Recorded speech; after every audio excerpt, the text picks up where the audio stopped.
Pre-export and post-export financing. Niku has got a confirmed export order and has now started manufacturing her export items. However, there is considerable working capital cost involved in the process and Niku does not have enough money to cover all the costs. Not to worry, we explain here how the Government of India and banks can help her cover her costs. Finance can be extended to exporters at the pre-shipment stage in rupees as well as foreign currency. Here are some of the ways. Packing credit. Working capital finance can be extended in anticipation that the borrower would receive payment on export of the goods. This loan can be taken not just for packing but also for purchase, processing and manufacturing of exports. Niku needs to provide an export order or a letter of credit as proof. There is an interest which is charged on the packing credit given. Further, the firm must pledge its stocks or other advances against the credit given. Post-shipment finance. Post-shipment credit is an advance granted by a bank to an exporter like Niku after export shipment.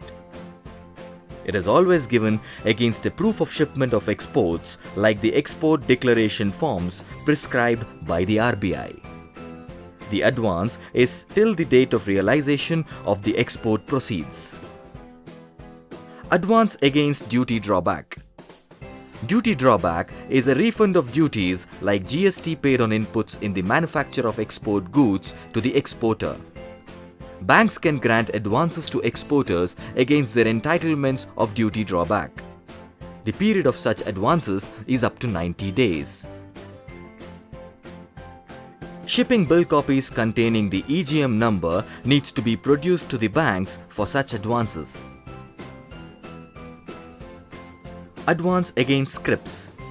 As explained in earlier video, exporters are issued benefits by DGFT called MEIS and SEIS scrips under the Export from India Incentive Scheme for their goods or service exports. These scrips are freely transferable. They can be pledged to other parties in return for cash advances. Such transactions involving scrips are usually between individual entities and not with banks. Forfeiting. A forfeit is a French term meaning the right to relinquish. Here, Niku can relinquish her right to a future cash receivable to a third party called the forfeiter. In exchange, the forfeiter can provide her an immediate cash payment. The disadvantage to Niku here is that the value of this immediate cash payment would be at a discount to the actual receivable value.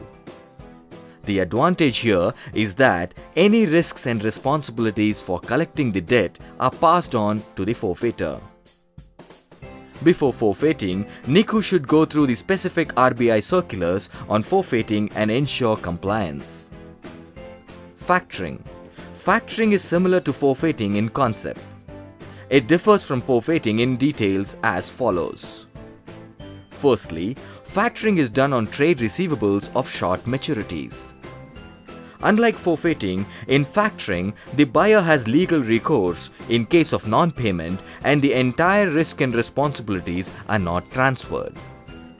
Thirdly, in forfeiting, the export bill is purchased by the forfeiter, while in factoring, the invoice is purchased by the buyer at a discounted value. There are specific RBI circulars on factoring that Niku should read through. Interest Equalization Scheme. Lastly, the Department of Commerce or DGFT offers the Interest Equalization Scheme. Under this scheme, the interest rate charged by banks on pre- and post-shipment credit finance is reduced by 3% per annum. This reduction of 3% is covered by the Government of India to support trade entrepreneurs like Niku. For more details on packing credit, etc., Niku could approach a private or public sector bank.